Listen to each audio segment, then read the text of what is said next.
새해 복 많이 받으셨습니까?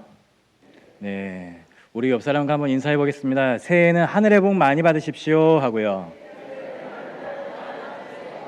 네, 새해에는 하나님께서 주시는 썩지 않는 복으로 많이 받으시길 간절히 소망합니다. 새해가 되면 사람들은 해돋이를 보러 가기도 합니다. 떠오르는 해를 보면서 한 해를 다짐하기도 하고 자신들이 바라는 것을 그 떠오르는 해를 보면서 빌기도 합니다. 또 어떤 사람들은 신문이나 SNS에 나오는 신년 운세 같은 것을 보기도 합니다.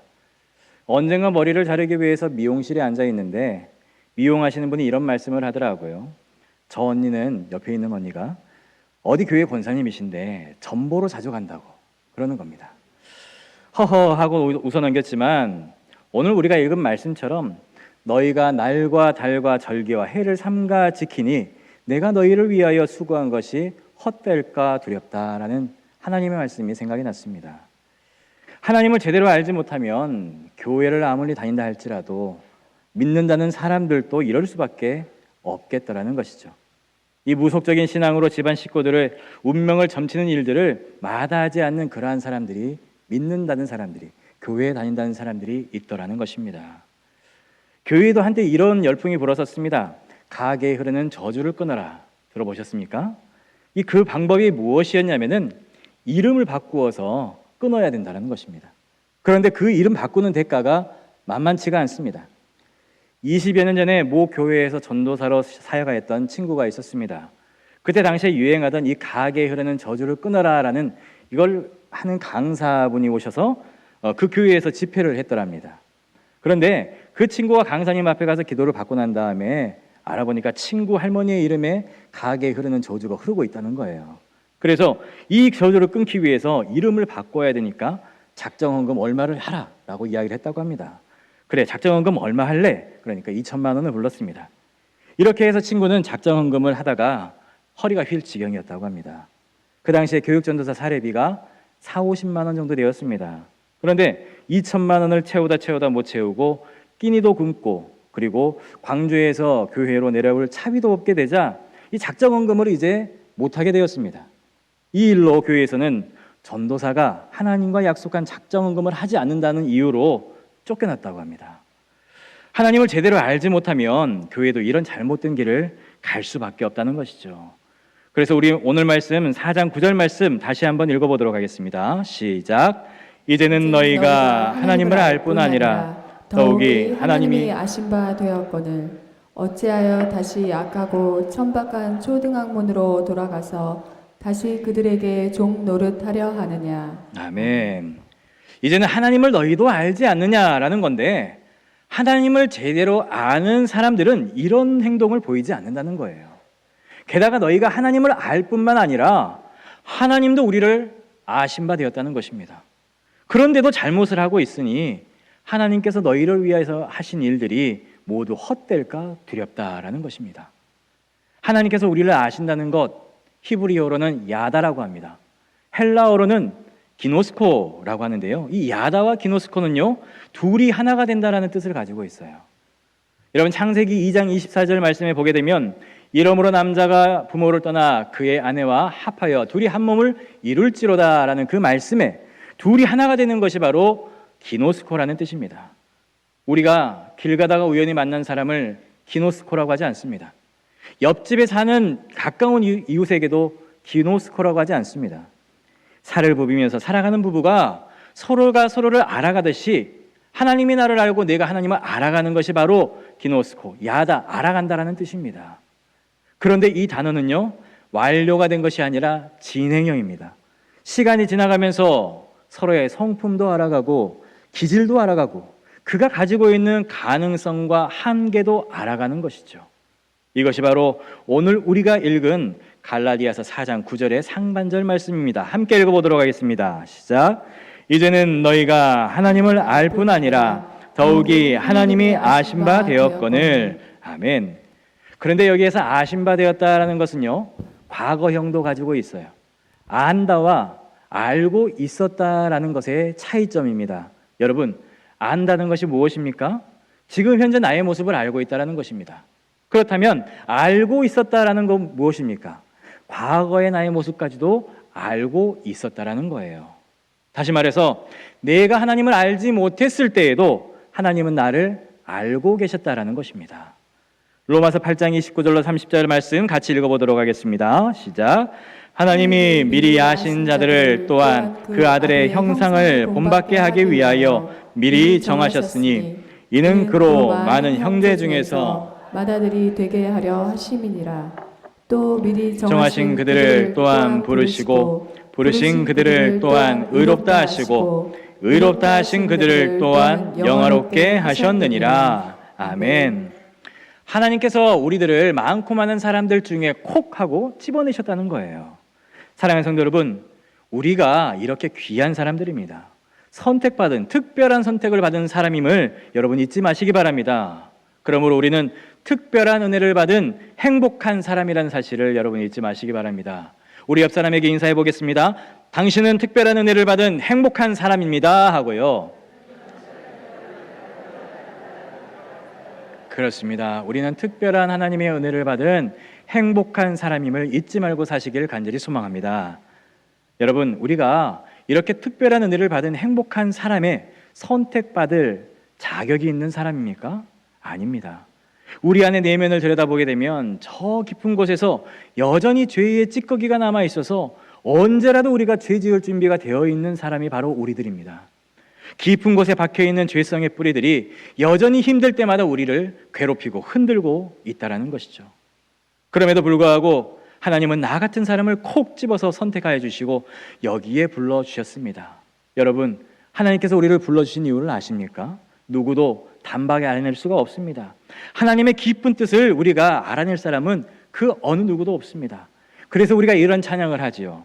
하나님의 은혜로 이 쓸데없는 자를 왜 구속해 주는지 난 알 수 없도다. 여러분, 성경에 보면 하나님께서요, 이런 쓸데없는 나를 하나님께서 사람을 벌레로 표현한 부분이 있습니다. 이사야 41장에 보게 되면 버러지 같은 너 야곱아 라고 부르십니다. 이 쓰잘데기 없고 버러지 같은 이 자격 없는 내가 이 자리에 앉아 있을 수 있는 이유를 우리는 모르지만 하나님은 우리를 아시고 우리를 불러주셨다는 것입니다. 사랑하는 성도 여러분, 하나님의 선택은 우리가 자격이 있어서 불러주신 것 아닙니다. 하나님의 절대적인 은혜가 있기 때문에 우리가 여기에 앉아 있을 수가 있는 것입니다. 그 은혜를 입으니까 나를 잘 모르는데 하나님이 내 속에 있는 가능성을 아시고 나를 감히 이 자리에 앉게 해주신 것입니다. 그래서 우리가 하나님의 일을 한다는 것은 인간의 힘으로 하는 것이 아니라 하나님께서 주시는 힘으로 하는 것입니다. 그 에너지가 바로 어디서 나오냐면 하나님을 알아가는 데서부터 시작된다는 것입니다. 여러분, 하나님께서 왜 야곱은 선택하시고 에서는 버리셨습니까? 왜 다윗은 선택하시고 사울은 버리셨습니까? 왜 베드로는 회개시켜 쓰시고 가룟 유다는 버리셨습니까? 우리는 그 이유를 알 수가 없습니다. 그러나 하나님은 아십니다. 나보다 나를 더 잘 아시는, 나를 만드시고 계획하신 하나님의 깊은 뜻은 우리에게 은총이라는 말로밖에 설명할 수가 없는 것이죠. 여러분, 하나님이 나를 이렇게 아시는 겁니다. 얼마나 아십니까? 우리 머리에 심겨진 머리털 하나하나까지도 세신 바 되었다라고 말씀하고 있습니다. 우리가 모르는 우리의 모습까지도 하나님은 다 알고 계십니다. 내 사정과 형편을 어느 누구보다도 잘 아시는 하나님께서 나의 모든 것들을 알아주신다고 하셨습니다. 그런데 우리가 하나님 앞에서 칭찬받는 일을 했으면 하나님만 아시면 되는 것인데 우리는 내 사정을 다른 사람들도 알아주기를 바라는 마음이 있습니다. 내 자랑을 다른 사람들도 알아주기를 원한다는 거예요. 여러분, 하나님보다 사람이 먼저 알고 칭찬하게 되면은 하나님께 받을 상급이 더 줄어든다는 것입니다. 반대로 사람이 먼저 알지 않고 하나님이 알고 계시면 하늘에서 너희의 상이 크다고 성경은 말해주고 있습니다. 그래서 예수를 제대로 믿는 사람들은요, 다른 사람들이 시선에서 자유롭게 되는 것입니다. 누구의 시선만 의식하기 때문에요? 바로 하나님의 시선만 의식하기 때문에, 예수님의 시선을 인식하면서 살기 때문에 다른 믿지 않는 사람들의 의식을 하며 살아가지 않아도 된다는 것입니다. 하나님이 나를 보시고 있고 하나님이 나를 알고 있다는 것이 얼마나 든든한 일인지 모른다는 것이죠. 이것이 바로 신앙인의 내공이라는 것입니다. 여러분, 교회들이 생각해 봐야 될 것이 있습니다.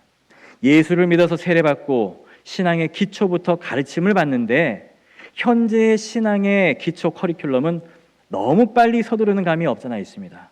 너무 빨리 서둘러서 너무 빨리 봉사 현장에 뛰어들게 됩니다. 어찌 보면 봉사 헌신하면서 신앙도 키워져 나가는 대단히 실천적이고 효율적인 일이라고 보일 수도 있겠지만 여기서부터 구멍이 뚫릴 수도 있다는 거예요. 아직 연약한 믿음으로 시작해서 헌신 충성하다가 내 안에 있는 죄악의 뿌리가 꿈틀거리면 걷잡을 수 없이 방황할 수밖에 없다는 것입니다.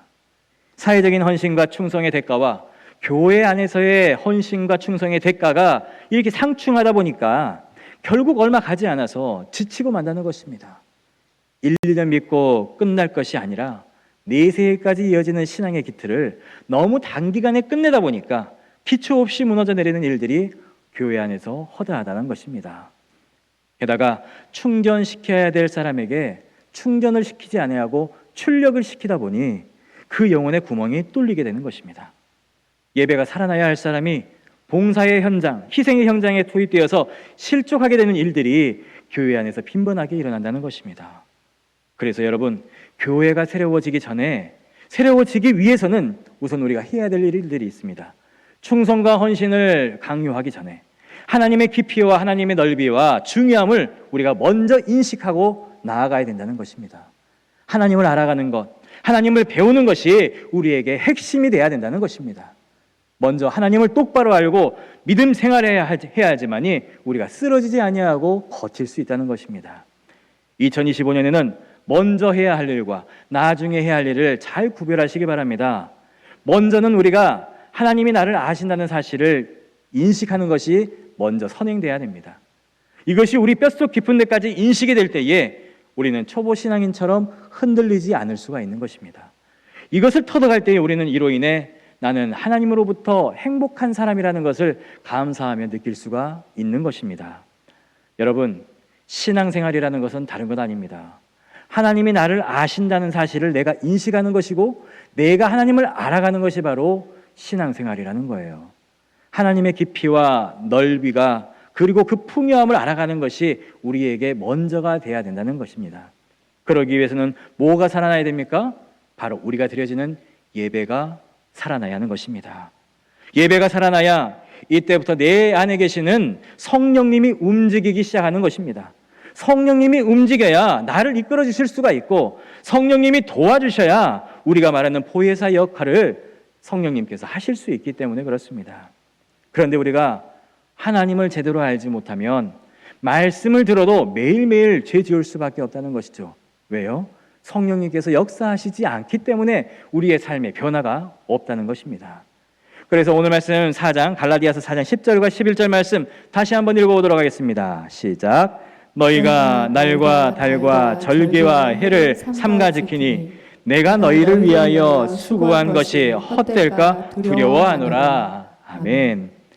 여러분, 절기 지키는 것이 신앙생활하는 걸로 착각할 수가 있다는 거예요.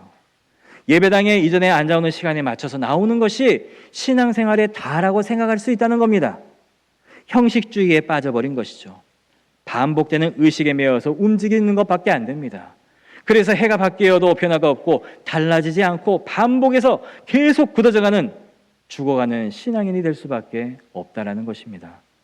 그래서 종교개혁자 루터가 아무리 봐도 이것은 신앙생활이 올바른 신앙생활이 아니다라는 것을 깨닫게 되고 95개족 조항의 신앙 양심 선언을 하게 됩니다.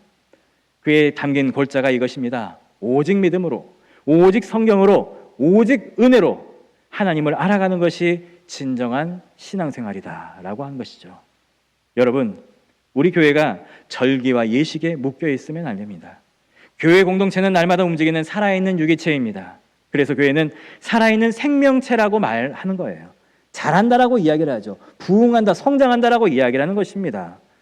여러분, 만약에 전통이 우리 신앙생활에 도움을 주는 것인데 신앙생활을 방해한다면 지키지 않는 것이 차라리 낫습니다.